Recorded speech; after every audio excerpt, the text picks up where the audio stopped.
non-priority guest. That's what the place card said, printed on linen cardstock in the same elegant calligraphy as every other card at my sister's wedding. 200 guests milling through a grand ballroom, champagne flutes catching the light from crystal chandeliers, and I was standing by the seating chart holding the only card with a label beneath the name. My mother appeared at my elbow, smelled like Chanel No. 5, and whispered, "That means no seat at the family table, honey. Don't make a fuss." What my family didn't know was that the $10,000 check in the gift envelope wasn't just a present. It was 6 months of skipped lunches and secondhand coats. And what I did next changed every holiday, every phone call, and every assumption they'd ever made about the quiet one. Before I go on, please take a moment to like and subscribe, but only if you genuinely connect with this story. Drop a comment with your city and what time it is where you are. My name is Waverly. I'm 31. And this is the story of a wedding, a place card, and the moment I stopped begging for a seat at a table that was never meant for me. Let me take you back to 6 months before the wedding, when I still believed that showing up and showing love would be enough. Growing up in the Ashford house meant understanding the hierarchy before you could spell it. My father, Douglas, retired early from insurance brokerage and filled his days with golf and silence. My mother, Patricia, ran the household like a campaign headquarters. Every holiday card curated, every dinner party flawless, every family photo staged for maximum impression. Then there was Garrett, my older brother, corporate lawyer, firm handshake, the kind of man who introduced himself with his title before his name. And Meredith, the youngest, marketing director at 27, engagement ring from Tiffany's at 26, and the undisputed center of Patricia's universe since the day she was born. I was the middle, the filler paragraph between two headliners. Our living room told the story better than I ever could. Meredith's pageant trophies lined the mantel, 12 of them, polished monthly. Garrett's Georgetown law diploma hung in a mahogany frame above the piano and my things. My college graduation photo sat on a side table wedged behind a ceramic vase Patricia had picked up in Tuscany. I moved it to the front once. By the next morning, it was behind the vase again. I worked as a school counselor at a public high school, a job I loved with my whole chest. I spent my days talking teenagers through panic attacks and family crisis and college applications, and I was good at it.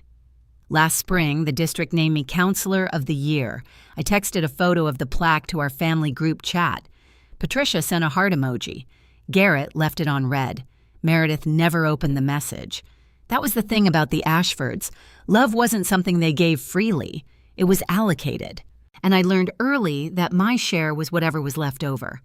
Meredith announced her engagement on a Sunday in October. A FaceTime call with all 4 Ashfords on screen and Connor Bradley, her fiancé, grinning beside her with a 3-carat Tiffany solitaire catching the light.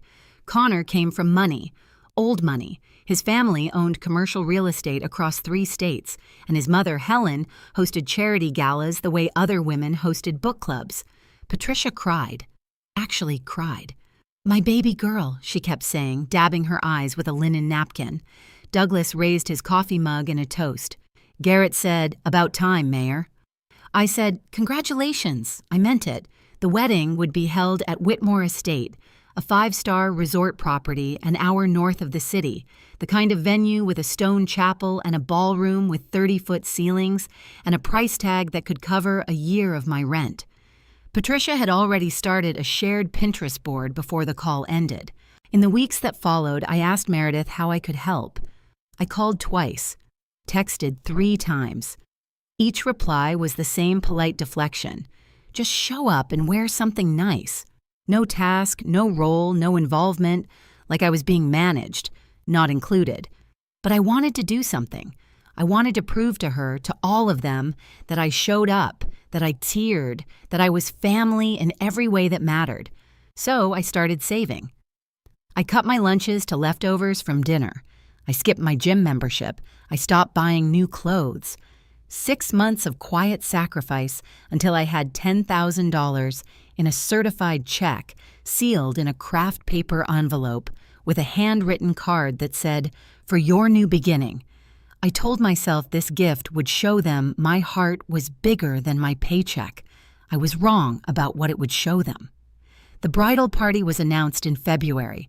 A group photo on Meredith's Instagram with 6 women in matching silk chiffon blush dresses, $400 each, arms linked, champagne glasses raised. Her college roommate, her sorority sisters, 2 colleagues from the agency. Not one of them shared her last name. I saw the post before anyone told me, scrolled past it on my lunch break, sitting in my car in the school parking lot, holding a granola bar. I'd packed to save money for that check. My thumb hovered over the comment section. I didn't type anything. That night I texted Meredith. Hey, saw the bridal party post. Looks beautiful. Was I considered for bridesmaid? 3 dots appeared. Disappeared appeared again. I wanted to keep it to my closest circle. You understand, right? Closest circle. Her sister wasn't in her closest circle. I called Patricia hoping for, I don't know, some indignation on my behalf, maybe some maternal instinct kicking in. Instead, I got, "Don't make this about you, honey. Meredith has her reasons. She said it the way she always did, sweet enough to sound loving, firm enough to shut me down." So I swallowed it, told myself I was overreacting, told myself bridesmaids were just a formality, that what mattered was being there for my sister's day. The next week, Meredith posted fitting photos, the girls in their blush silk giggling, Moed on a silver tray in the background. She tagged every single bridesmaid by name. I wasn't tagged. I wasn't mentioned. I wasn't in the frame. And somewhere in the back of my mind, a small voice whispered that the seating chart I'd glimpsed on Patricia's laptop didn't have my name at the family table. But I wasn't ready to hear it yet. I helped anyway. That's what people pleasers do. We help even when nobody asks. And then we wonder why nobody thanks us. 3 weeks before the wedding, the custom napkin vendor shipped to the wrong address. Meredith was in a meeting. Patricia was at a hair appointment. Garrett didn't answer his phone. So I drove 2 hours round trip on a Wednesday evening after a full day of work. A day that included talking a sophomore down from a panic attack in the girls' bathroom and sitting through a 3-hour IEP meeting to pick up 400 monogrammed cocktail napkins from a warehouse in the next county. When I got to Patricia's house and carried the boxes inside, she was on FaceTime with Meredith. "Everything's handled, sweetheart. Don't you worry about a thing." She didn't mention me, not to Meredith, not to the caterer she called next, not to Aunt Laura when she stopped by that weekend. The narrative was always the same. Meredith planned everything herself. A week later, Garrett called, "Hey, can you spot me 200 for the bachelor party? I'll get you back." I sent it through Venmo before I finished my morning coffee. He never paid me back. He never mentioned it again. That evening, I sat in my Honda Civic in Patricia's driveway after dropping off the final centerpiece samples, eating a $6 deli sandwich for dinner because I was saving every spare cent for that $10,000 check. Through the kitchen window, I could see Patricia and Meredith laughing over wine, flipping through a seating chart on a tablet. I went inside to say goodnight, glanced at the screen. My name wasn't at table 1. "Oh, that's not final yet," Patricia said, angling the tablet away. "Don't worry about it. I should have worried." The rehearsal dinner was held at a private dining room downtown, the kind of place with a 12-page wine list and waiters who introduced themselves by first name. I wore a charcoal sheath dress I'd bought on clearance at Nordstrom Rack. It was the nicest thing I owned. I arrived on time. The main table ran the length of the room. Douglas and Patricia on one end, Meredith and Connor on the other, Garrett and his girlfriend in the middle, flanked by Connor's parents and his brother. 12 seats, every one of them spoken for. I was directed to the overflow table, a four-top near the kitchen door, alongside 2 of Patricia's tennis friends and a distant cousin's wife I'd met exactly once. "There weren't enough chairs at the main table," Patricia explained when I found her in the hallway. She straightened my collar like I was 12. "You understand, sweetie?" At the main table, a sommelier was pouring my way. At mine, the waiter set down a carafe of house wine. I watched them through the dinner. Patricia glowing, touching Meredith's arm. Garrett making Connor's brother laugh.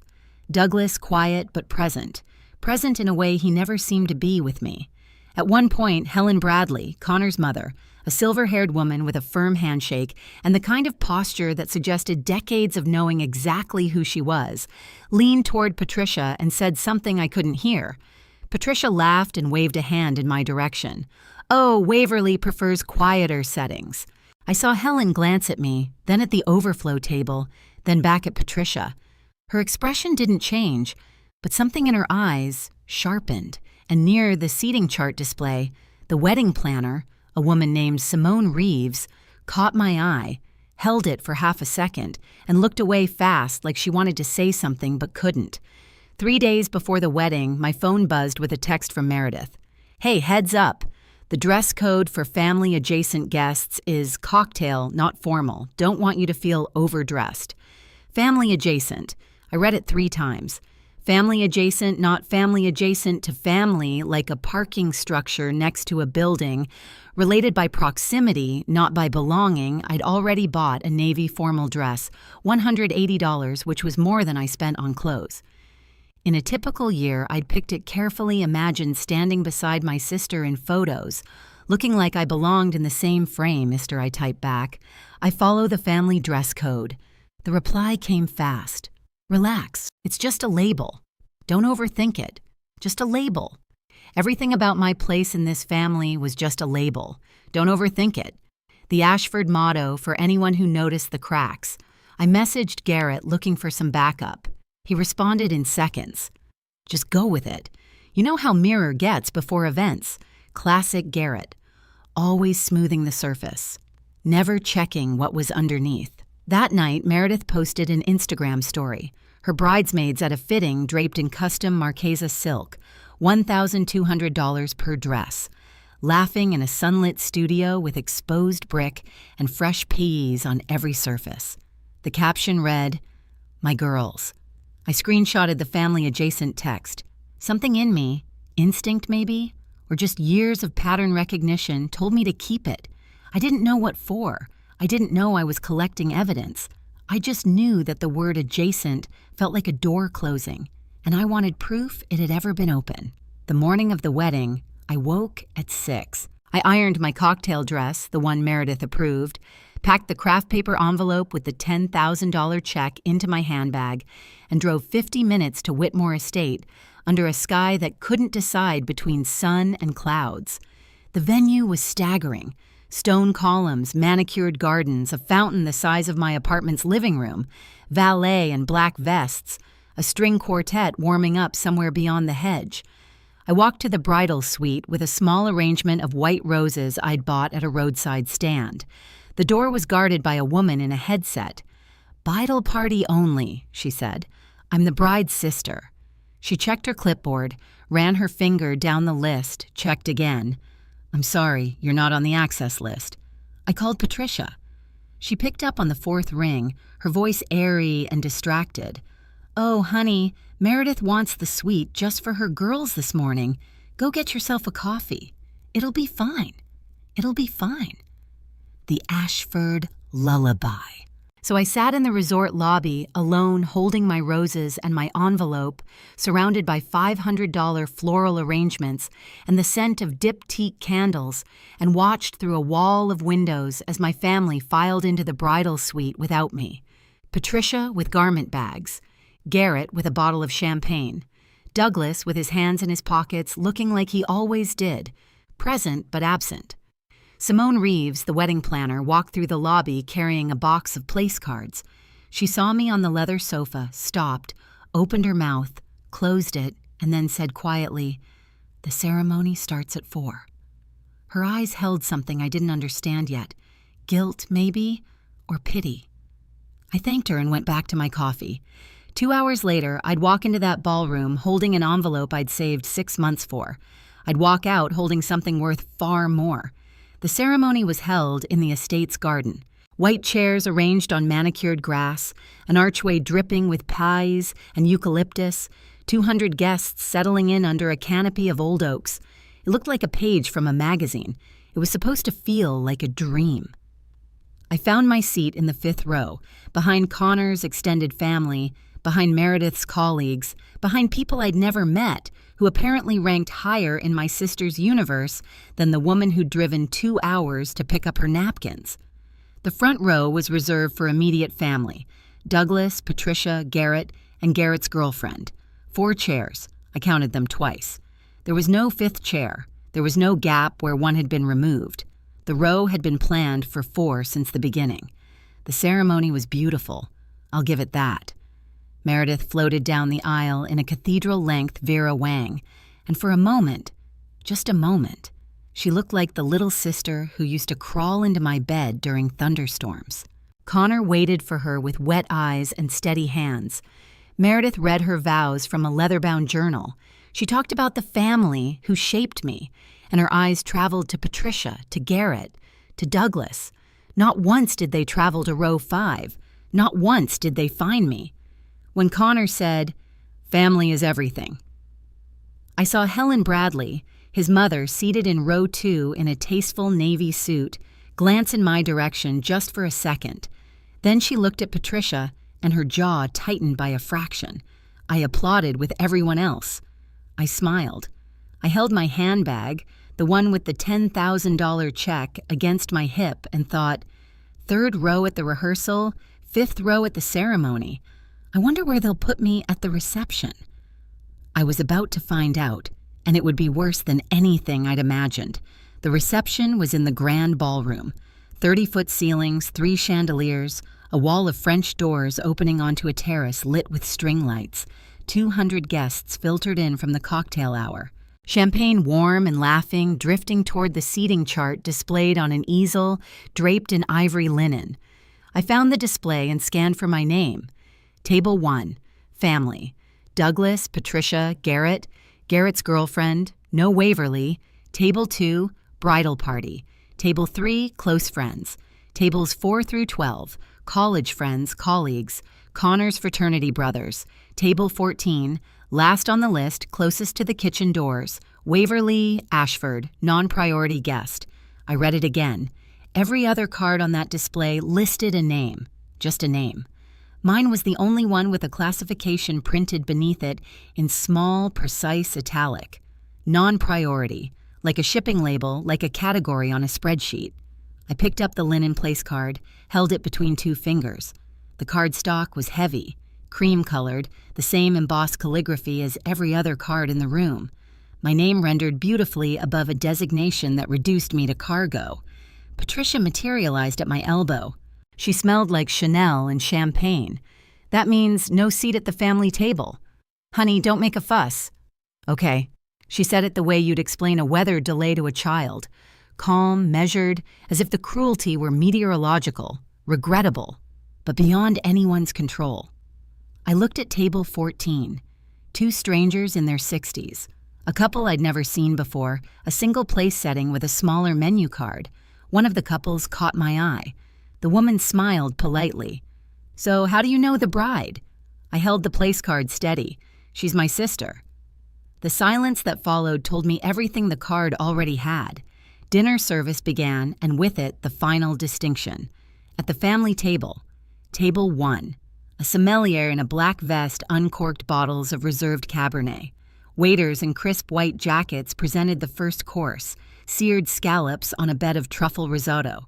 The main course followed filet mignon, lobster tail, a sauce that caught the candlelight, laughter, and clinking glasses. Patricia leaned into Meredith's shoulder. Garrett raised his champagne. Douglas ate quietly, content.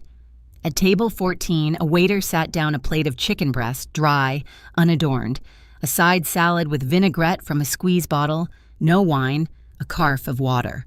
When I glanced at the menu card propped against the centerpiece, a modest arrangement, half the size of the payees on the family table, it read, "Non-priority dining selection." I looked at the waiter. He was young, maybe 22, clearly uncomfortable. "Non-priority tables have a different menu package," he said. He couldn't meet my eyes. Package like I'd booked the economy option at a resort, except I hadn't booked anything. I'd been assigned. I looked across the ballroom at my family.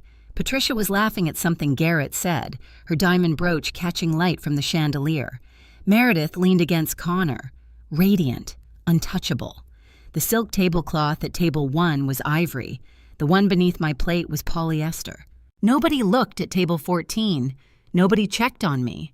Nobody wondered where the bride's sister was sitting or why she was eating chicken while the family ate lobster, except Helen Bradley from table 2. I caught her watching. She said something quiet to Connor, who shrugged and said something back. She didn't look satisfied with the answer. I reached into my handbag and touched the craft paper envelope. 6 months, skipped lunches, secondhand everything. $10,000 for people who wouldn't spend a chair on me. I put down my fork. I knew what I had to do. I stood up from table 14, folded my napkin once, twice, and placed it beside my untouched chicken. The couple across from me glanced up. I gave them a small nod and walked toward the gift table. It sat along the far wall of the ballroom, draped in white satin, stacked with boxes wrapped in silver and gold, envelopes of every size tucked between vases of white rosa. I found my envelope immediately, craft paper among all that shimmer, plain and honest, the way I'd always been in this family. I picked it up, opened the flap, slid out the certified check, $10,000, made out to Meredith Ashford, and folded it twice, tucked it into the inside pocket of my jacket. A few guests near the table noticed. A woman with a champagne flute paused mid-sip. 2 men in suits turned their heads. Then I heard heels quick, sharp, on the marble floor behind me. "What are you doing?" Patricia's whisper was a hiss. Her fingers closed around my wrist. I looked at her hand, then at her face. Then I reached into my handbag, pulled out the linen place card, and set it on the gift table where the envelope had been. Since I'm just a courtesy, I said, "So is this." Patricia's mouth opened. Nothing came out. I turned and walked toward the ballroom doors, heels steady on marble. No running, no tears, shoulders back, the way I taught my students to carry themselves when the hallway felt too long and too loud. Behind me, the ballroom had gone quiet. 200 guests, and for the first time all evening, every single one of them was looking at table 14's empty chair, but I was already through the doors. The valet stand was 50 yards from the ballroom entrance. I made it halfway before the clicking started behind me. Heels on stone, fast and uneven. The sound of a woman running in a dress that wasn't designed for running. Waverly. Stop. Meredith. Her Vera Wang gown dragged across the gravel path. The cathedral train collecting dust and small stones. Her face was flushed, her veil askew. Behind her, Patricia and Douglas emerged through the doors. Patricia speed-walking, Douglas trailing with his hands at his sides like a man who'd rather be anywhere else. Garrett stood in the doorway, champagne glass in hand, watching. "What the hell was that?" Meredith reached me, breathless. "You can't just take back a gift. You're embarrassing us." Patricia arrived next, one hand pressed against her Chanel brooch as if holding herself together. "Get back inside right now. That's my wedding in there." Meredith's voice cracked. I opened my car door, a 2019 Honda Civic parked between a BMW and a Mercedes, the cheapest thing in the lot, and turned to face them. "You labeled me non-priority at your wedding. You sat me next to strangers. You served me a different meal. You didn't want me in the bridal suite this morning." I kept my voice level. "The gift was the only thing about me you wanted, so you can understand why I'm taking it back." "You're overreacting," Patricia said. "Am I? Then tell me whose idea was non-priority guest." The parking lot went quiet. A valet pretended to check his phone. Patricia looked at Meredith. Meredith looked at the gravel. That's what I thought. I got in the car, pulled the door shut, started the engine. In the rear view mirror, Meredith standing in a $100,000 wedding dress streaked with dirt. Patricia shouting something I could no longer hear, and Garrett still in the doorway sipping champagne. I drove.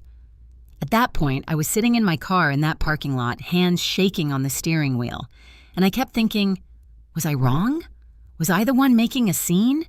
Because that's what they'd trained me to believe for 31 years. Let me ask you this. If someone labeled you non-priority at your own sister's wedding, printed it on a card for everyone to see, would you have stayed or would you have done exactly what I did? Tell me in the comments. And if this story is hitting close to home, hit subscribe because what happened next is where it gets real. I woke up the next morning to 47 unread messages and 12 missed calls. My apartment was quiet. One bedroom, clean, modest, a Trader Joe's mug on the counter, and grocery coupons pinned to the fridge with magnets I'd collected from school field trips. It wasn't glamorous, but it was mine. And on that morning, it felt like the only safe perimeter left. I scrolled through the messages the way you'd scroll through a car wreck. Patricia, 11:47 p.m. You ruined your sister's wedding. I hope you're happy. Garrett, 12:03 a.m. Really, Waverly? Over a seating chart? Call me. Aunt Laura, 7:14 a.m. Your mother is devastated. Please call her. Meredith hadn't texted. Meredith had posted an Instagram story at 1 a.m., a candle-lit photo of her and Connor on the dance floor, captioned, "Nothing could ruin this night." The subtext was louder than the music. I sat at my kitchen table with the certified check in front of me. $10,000, my emergency fund, my safety net, the money I'd saved by eating peanut butter sandwiches, and skipping every small pleasure for half a year. I'd almost given it away to a sister who couldn't give me a chair. The doubt crept in the way it always did. Quiet, familiar, wearing my mother's voice. Maybe I did overreact. Maybe I should have stayed at table 14, eaten my chicken, smiled through the toasts, and driven home in silence like I'd done at every Ashford event for 31 years. My phone buzzed again. Unknown number. A text.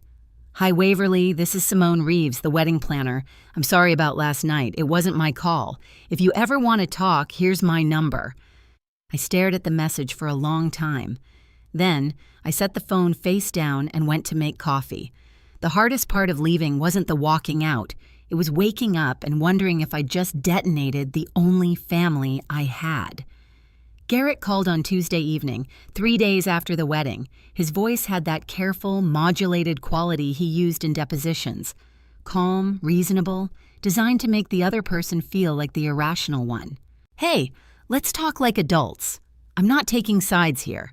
He was always not taking sides. Garrett's neutrality was a magic trick. It looked fair from every angle and somehow always landed in his favor. Mom's a mess, he said. Meredith cried the entire first night of her honeymoon. You really hurt them. Wave. They hurt me first. They labeled me. It's a seating chart. He said it the way you'd say it's just a game to a child who lost. Gentle, patronizing, final. It's not that deep. Then why was I the only guest with a classification on my place card? Pause. I heard highway noise in the background. He was calling from his BMW, probably on his commute, fitting this conversation between a client call and a podcast episode. Look, he said, shifting gears, literally and rhetorically. What if you just send the check to Meredith with a nice note, an olive branch? Then we can all move past this at Thanksgiving. There it was, the real ask, dressed up as diplomacy.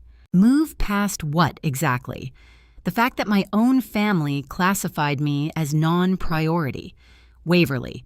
Did you know about the seating arrangement before the wedding, Garrett? Silence. 3 seconds. 4. That's not the point. Which meant, yes, an olive branch only works when both sides stop swinging, I said. His voice dropped the warmth. Fine. Be stubborn, but don't come crying when you're alone at Thanksgiving. He hung up. I sat in my living room, phone in my lap, and thought, I've been alone at Thanksgiving my whole life. I just didn't have the empty chair to prove it until now. Patricia called on FaceTime.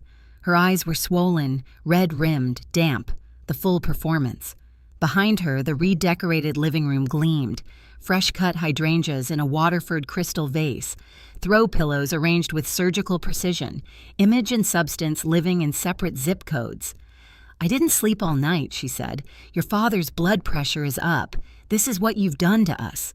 Every sentence was an arrow aimed at the softest part of me, the part that still wanted to be a good daughter, the part that had spent 31 years trying to earn a spot at the table by being quiet and useful and small. Meredith's honeymoon is supposed to start tomorrow, and she can't even enjoy it because of you. The seating arrangement wasn't my choice. Mom, that money was meant for their future. Waverly, you're punishing your sister over a silly misunderstanding. A misunderstanding? You told me to my face that I didn't have a seat at the family table. I was trying to manage the situation. There were so many guests, 200 guests, and I was the only one labeled non-priority. Her expression shifted.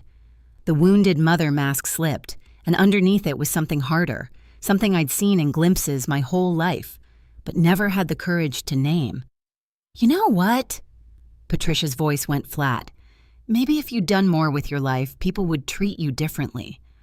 The words landed like a closed fist, not because they were true, but because she'd finally said out loud what she'd been whispering through every overlooked photo, every skipped invitation, every "don't make this about you," the quiet part spoken. I ended the call without responding, set my phone on the counter, pressed my palms flat against the kitchen tile, and breathed. Something shifted inside me then.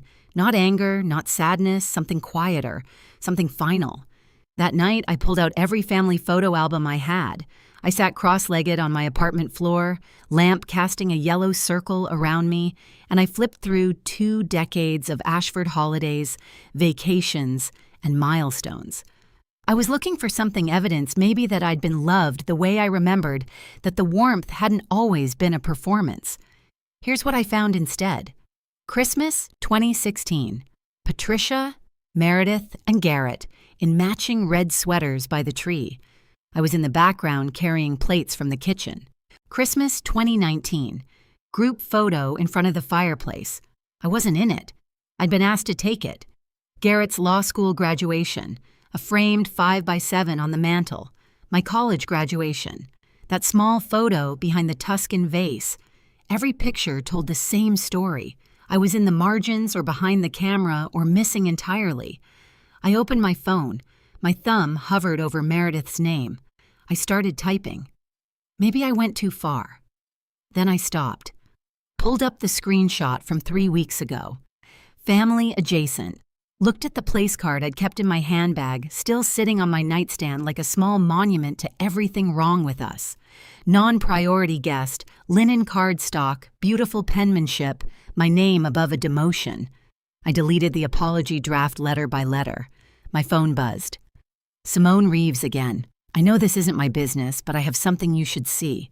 Can we meet? I stared at the ceiling. The apartment was silent except for the hum of the refrigerator and the distant sound of a neighbor's television. I didn't know what Simone had, but something in me, the same instinct that made me screenshot that text, the same instinct that made me keep that place card, told me it was the answer to every question I'd been too afraid to ask. I texted back, "When and where?" We met at a small cafe on the east side, reclaimed wood tables, exposed brick, the kind of place where every latte has a fern drawn in foam. Simone was already there when I arrived, sitting in the corner with a laptop open and a cup she hadn't touched. She looked like a woman about to cross a professional line and knew it. "I've been doing weddings for 12 years, she said as I sat down. "I've seen family drama, passive-aggressive toasts, drunk uncles, exes showing up uninvited. But what they did to you was deliberate, and I can't stay quiet about it." She turned the laptop toward me. Email 1. Meredith to Simone sent 3 weeks before the wedding. "My sister Waverly is on the guest list, but she's not priority. Please seat her at the back. Non-priority package, reduced menu, no wine pairing." Email 2. Simone to Meredith. "Just to confirm, this is the bride's sister. Usually immediate family is seated at table 1.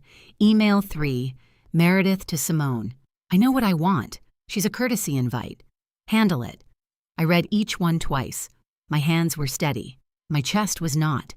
"There's more," Simone said quietly. She pulled up a text thread, a message Patricia had sent to Meredith, which Meredith had forwarded to Simone for context. "Don't worry about Waverly. She'll sit there quietly. She always does. She always does." I sat there in that cafe, afternoon light cutting through the window, a fern-topped latte going cold between my hands, and I read my mother's words about me, the way you'd read a doctor's diagnosis, with the grim clarity of someone who finally has a name for the pain.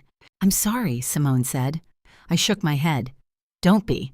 This is the first time in 31 years I don't feel crazy." I drove home with Simone's emails saved to my phone and printed copies in a manila folder on the passenger seat. The cafe was 20 minutes from my apartment, and I spent every one of those minutes in silence. No radio, no podcast, no noise at all. When I got home, I sat at my kitchen table and opened 2 years of family group texts. With Simone's evidence as the lens, everything looked different. Not new, just finally in focus. April of last year, Garrett's girlfriend's birthday dinner. Forgot to mention it, but it's tonight at Marchette's, 7:00 p.m. I got the text at 6:45. By the time I arrived, they were already on dessert. Thanksgiving. Patricia emailed the seating chart to the planning committee, Meredith and Garrett. I found out about my assigned dish, green bean casserole every year, the one nobody touched, through a forwarded message 3 days before. Christmas. The family photo I remembered. The one taken while I was in the kitchen, rinsing plates. Nobody called me. Nobody waited. I wrote it all down in a notebook. Blue ink on yellow legal paper, not to build a case against them. I'd spent my whole career teaching students how to identify patterns in their own lives, how to distinguish between a bad day and a bad dynamic. This wasn't a bad day. This was architecture. My family had built a structure with no room for me inside it, and I'd spent 3 decades furnishing the hallway. Simone's emails were the hard evidence. The pattern was the whole picture. Somewhere between the second and third page of notes, I stopped writing and put the pen down. I realized I didn't need my family to admit they were wrong. I needed to stop telling myself they were right. I closed the notebook and placed it on top of the manila folder.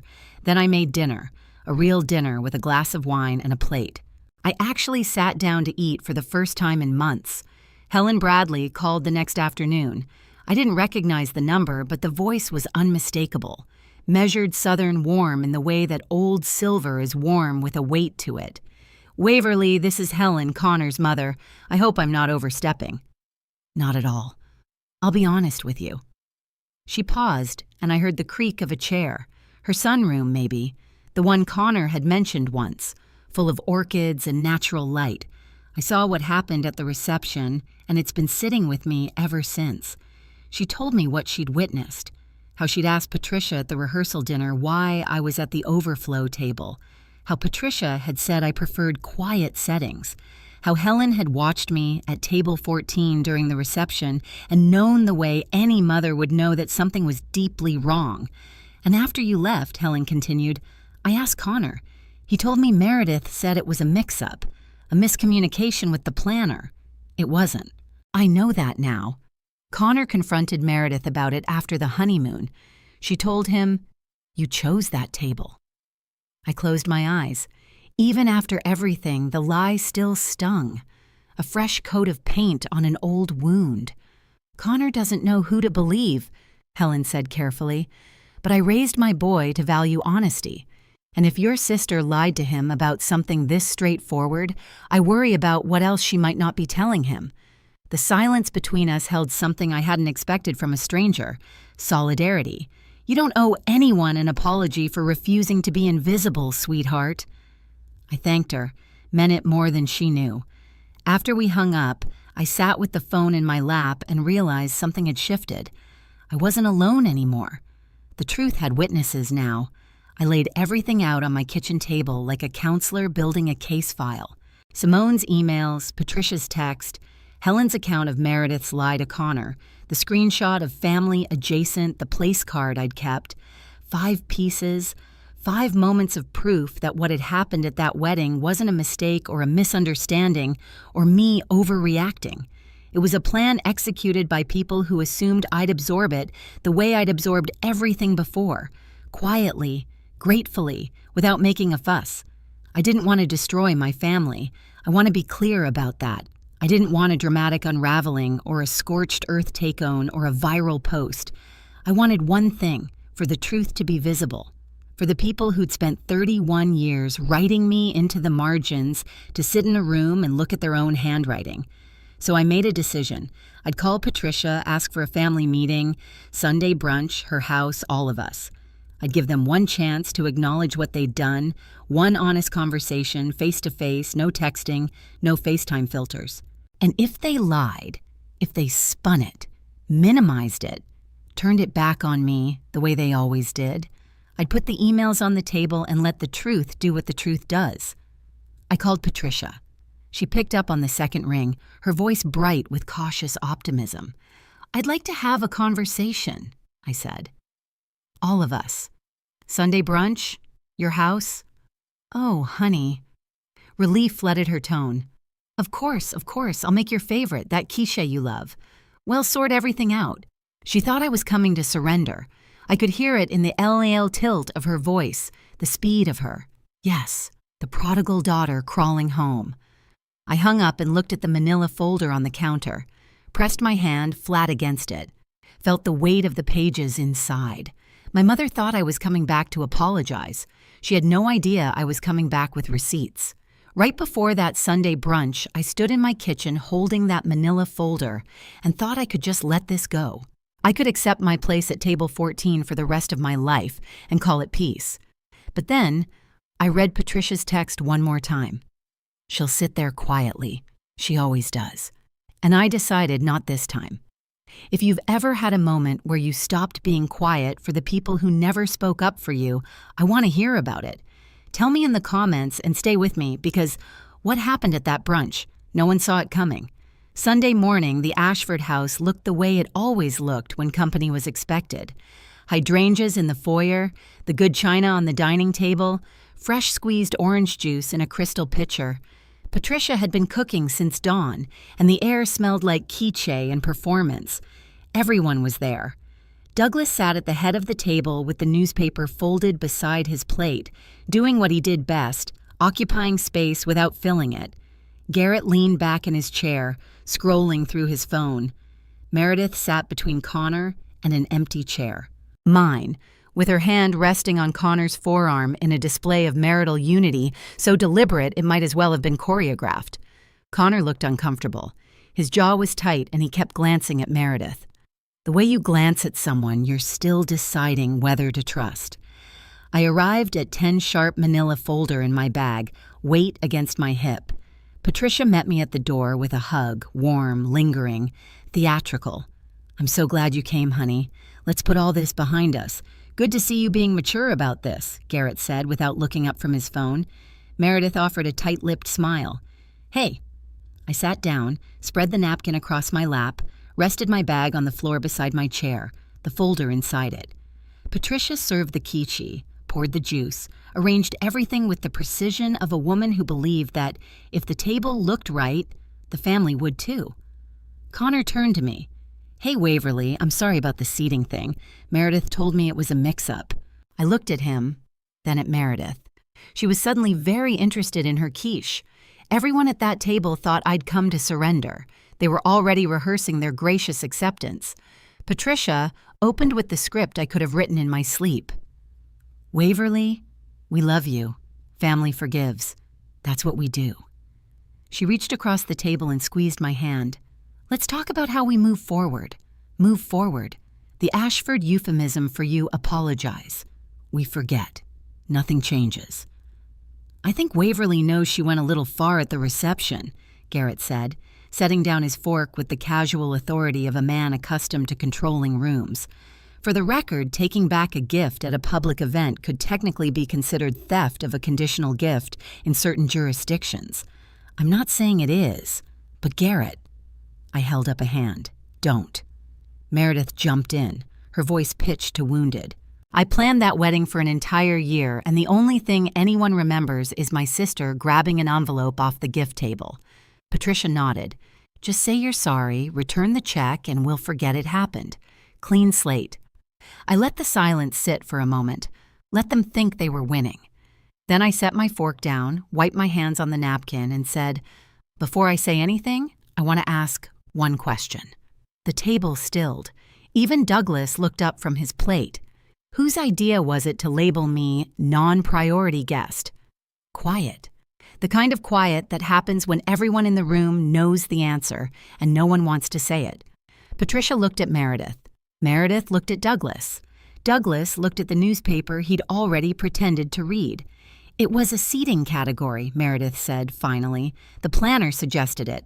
The lie landed on the table like a plate dropped from height, clean, sharp, unmistakable. I gave them one chance to tell the truth. They chose the lie. So I reached for my bag. I opened the manila folder and placed 3 printed pages on the table, one at a time, between the quiche platter and the crystal picture. The first page, Meredith's email to Simone Reeves, sent 3 weeks before the wedding. My sister Waverly is on the guest list, but she's not priority. Non-priority package, reduced menu, no wine pairing. And then when Simone asked for clarification, she's a courtesy invite. Handle it.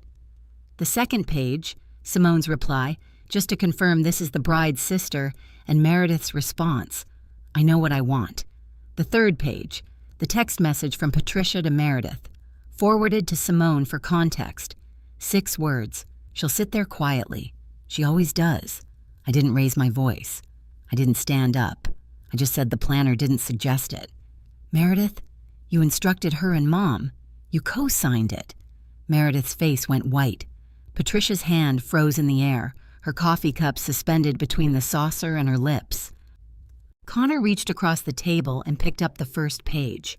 Read it. Turn to the second. His jaw clenched so hard I could see the muscle jump. You told me it was a mix-up, he said to Meredith. His voice was low and controlled, but the edges were fraying. It was, these emails are out of context. The context is right here. Connor held up the page. You called your own sister a courtesy invite. Meredith's eyes welled. You don't understand. I was under so much pressure. Connor set the paper down, pushed his chair back, and stood.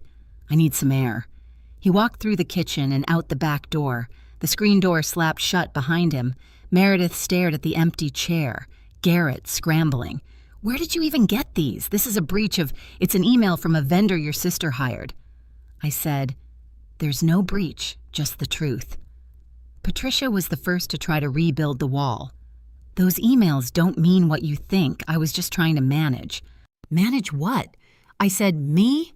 You managed me into table 14 with a different menu next to people who didn't know I was the bride's sister. I didn't. It wasn't like that. Meredith wanted a certain aesthetic for the evening, and Douglas's voice cut through. Quiet, tired, but present. Fully present for the first time in years. Patricia, is this true? She turned to him, flustered. Of course not. Well, not like that, not the way she's making it sound. You wrote, she'll sit there quietly. I can see the text right here. Meredith broke. Not gracefully, desperately. It wasn't supposed to be a big deal. She was going to sit there for 2 hours and go home like she always does. Nobody was supposed to notice that sentence. Every head at the table turned toward her. Even Garrett stopped chewing. Meredith had just confirmed everything. The planning, the deliberateness, the assumption that I would absorb it silently. Not a misunderstanding, not a vendor error. A calculated decision built on the certainty that I wouldn't fight back. Through the screen door, I could see Connor on the patio. He'd heard every word. His face, lit by the morning sun, was stone. Garrett tried one last pivot. Everyone, just calm down. This is getting blown out of proportion, I said. That's what you told me on the phone. It's your only line, Garrett. He opened his mouth, closed it. Enough. I pushed my chair back and stood. The quiche sat in the center of the table, untouched now. A napkin had fallen to the floor. Patricia's crystal juice picture cast a prism of light across the printed emails, across my mother's own words, across the debris of a family that had never been as beautiful as it arranged itself to look. I stood at the head of that table, my mother's good china beneath my fingertips, and I looked at each of them in turn. Patricia, mascara starting to track, Meredith staring at Connor's empty chair, Garrett, jaw tight, phone forgotten, Douglas, hands folded, eyes on me. Finally, fully on me. I'm not here to punish anyone, I said. I'm here because I needed you to see what you did. Not through my tears, through your own words. Nobody spoke. I'm keeping the check. Not because I need the money, but because it was never just a gift. It was 6 months of my life saved by a woman who skipped lunches and wore last year's coat for people who wouldn't save her a chair. Patricia made a sound, something between a gasp and a word. I'm going home now, and I need you to hear this. I took a breath. I love you. but I won't sit at table 14 again. Not at Thanksgiving, not at Christmas, not anywhere. Waverly, please, Meredith whispered. If you want me in your life, it'll be because you want me, not because you need what I bring to the gift table. I picked up the manila folder, put it in my bag, and walked toward the front door, down the hallway, past the framed photos, Meredith's pageant trophies, Garrett's diploma, and there, half hidden behind the Tuscan vase, my small graduation picture. I didn't touch it. I didn't need to. I opened the front door and stepped onto the porch. Behind me, Patricia was crying. Real tears or rehearsed ones, I couldn't tell anymore. And that was the point. When you can't tell the difference between your mother's grief and her performance, it's time to stop being the audience. I drove home in silence. And for the first time, the silence didn't feel like loneliness. It felt like space. The truth moves faster than spin. I learned that in the week after the brunch, Helen Bradley called me Monday evening. Connor had told her everything, the emails, Meredith's outburst, the lie about the seating being a mix-up. Helen was, in her own southern way, livid. I shared the situation with our family at Sunday dinner, she said. Not gossip. Helen didn't gossip. She informed. The Bradleys value integrity above all else. And if a woman treats her own sister like surplus inventory, it raises questions about how she'll treat a marriage. Word spread through the Bradley network the way truth always does, steadily, irreversibly, without volume but with weight. Connor's brother called Meredith cold. Connor's father stopped returning Patricia's calls. The honeymoon was canceled or postponed, as Meredith told Instagram, just rescheduling for something even better. But the silence on Connor's account told the real story. On the Ashford side, the fractures were spreading too. Aunt Laura, Patricia's own sister, called me that Wednesday. She'd heard Patricia's version first, then mine. Then Simone's emails, which I'd shared with her permission. I always knew Patricia played favorites, Laura said quietly. I just never said it out loud. Then she told me something that made my stomach drop. Patricia had been calling extended family all week with a different narrative. Waverly had psychological issues. Waverly refused to participate in the wedding. Waverly was unstable. My mother wasn't just spinning the story. She was rewriting me. But the emails existed. Simone existed. Helen existed. And one by one, the relatives Patricia called started calling me.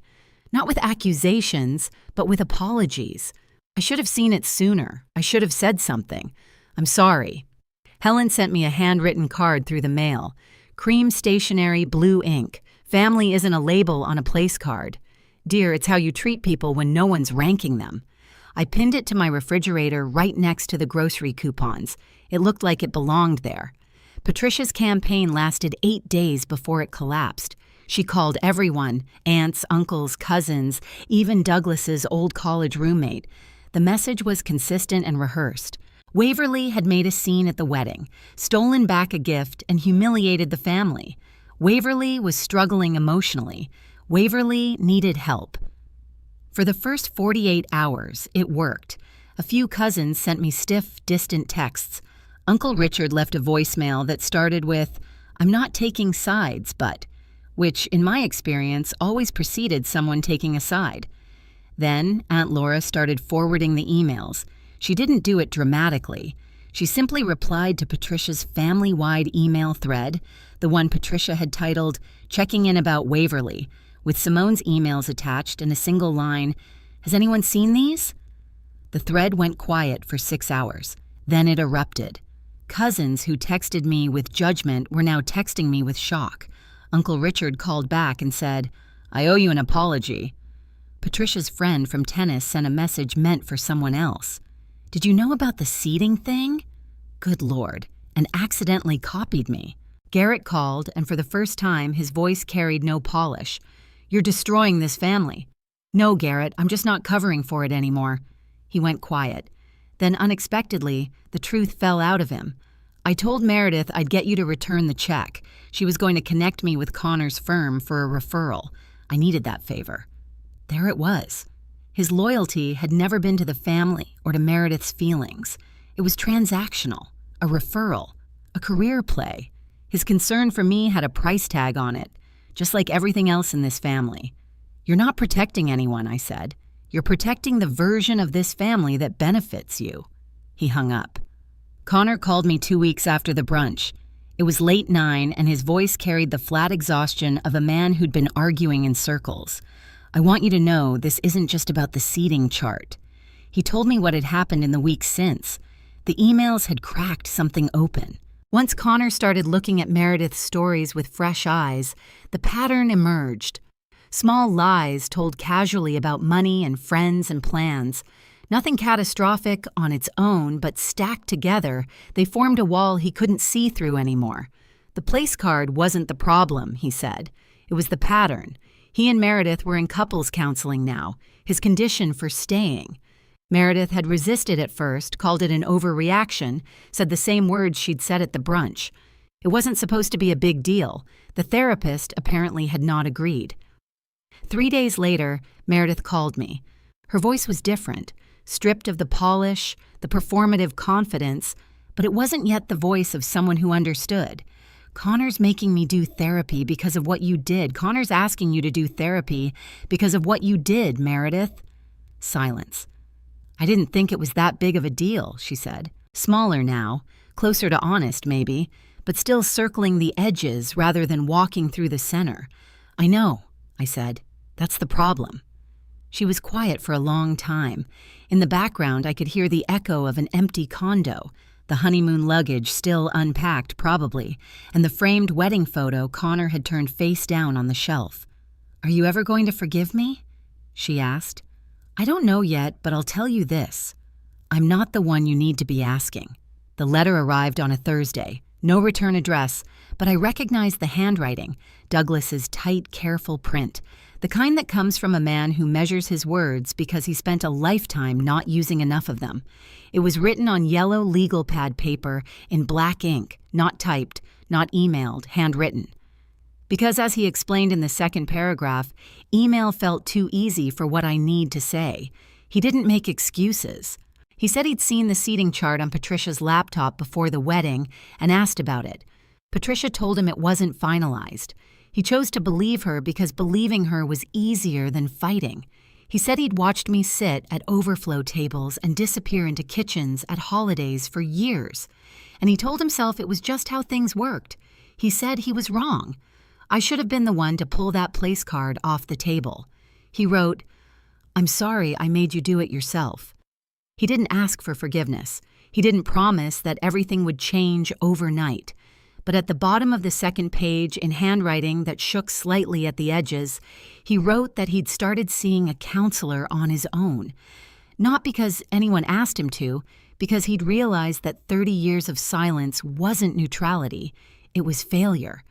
I cried reading that letter, first time since the wedding. I sat on my couch with yellow legal paper in my hands and let myself feel the full weight of it. The grief of a daughter who'd always known her father saw her, and the grief of understanding that seeing wasn't enough. Not without the courage to speak. I didn't reply right away. I needed time. But I didn't throw the letter away either.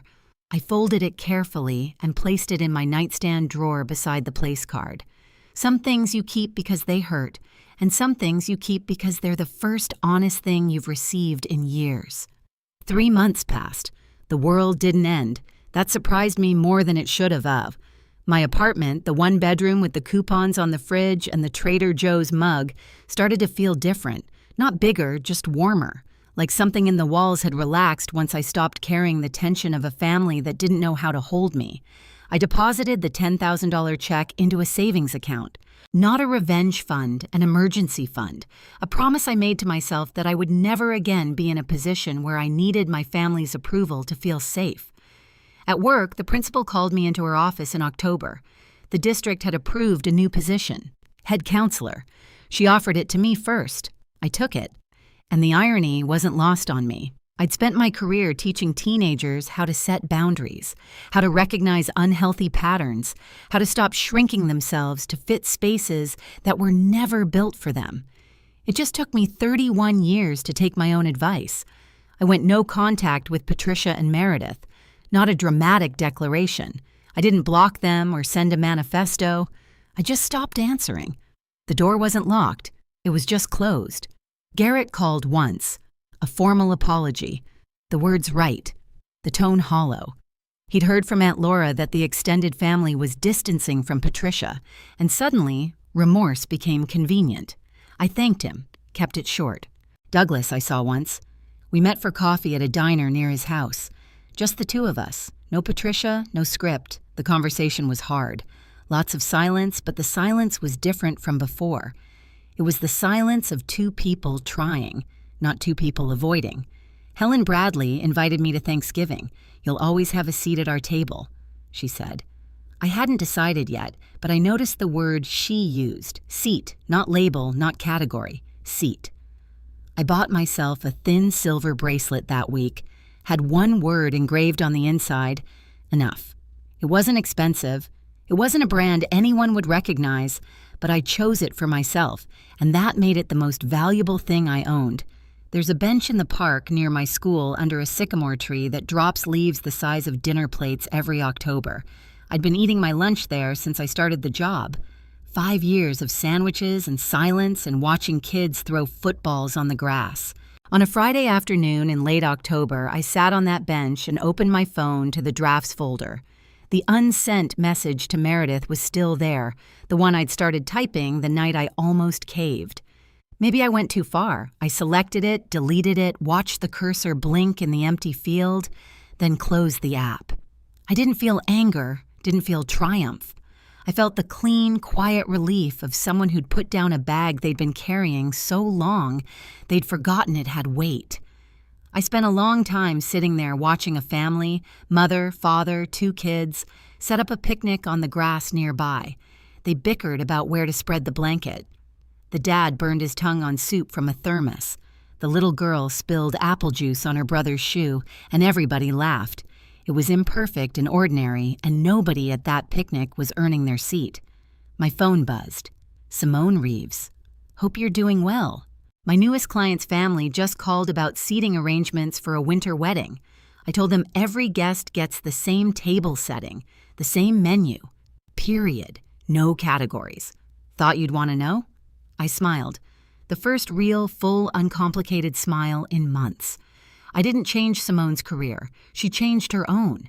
But maybe what happened to me, what I refused to accept, gave her a reason to draw a line she hadn't drawn before. Ripple effects. You never know which stone starts them. I closed my phone, tilted my face up toward the sycamore, and breathed. I keep the place card in my desk drawer at home. Bottom left, beneath a stack of old lesson plans and a broken stapler. I keep meaning to replace. I pulled it out last night, held it under the desk lamp, and looked at it the way you'd look at an old scar. Not with pain, but with the strange respect you developed for the things that changed you. Linen cardstock, cream-colored, elegant calligraphy, the same hand that wrote every other place card at that wedding. Waverly, Ashford, and beneath it in smaller, italic non-priority guest. Beautiful production quality, impeccable presentation, the Ashfords always knew how to make cruelty look expensive. I didn't tear it up, didn't burn it. I slid it into a journal I keep on my bookshelf, a slim leather-bound thing I bought myself last month and used it as a bookmark page, 1 chapter 1. This card was meant to tell me my place. Instead, it marks the moment I chose to leave it. If you've made it this far, and somewhere in your life there's a table 14, a place card with your name on it, and a label underneath that tells you you're less than, you're extra, you're non-priority, I want you to know something. You are not non-priority. You never were. And the people who made you believe that, they weren't labeling your worth. They were revealing their own. I closed the journal and set it on the shelf. Next to it, in a simple black frame, hung my Counselor of the Year plaque. Not on a mantelpiece behind a vase, not half hidden in a hallway, front and center, in my own home, on my own wall. My name is Waverly Ashford. I'm 31 years old, and I am nobody's courtesy. So now I want to ask you, if you were in my shoes, if your own family handed you a place card that said you didn't belong, which would you choose? Would you stay and smile, or would you walk away with your self-respect? Drop your answer in the comments. I read every single one. And if this story made you feel something, if it made you think about your own Table 14, then I think you'll connect with the next story, too. Check the description for the link. Thank you for being here.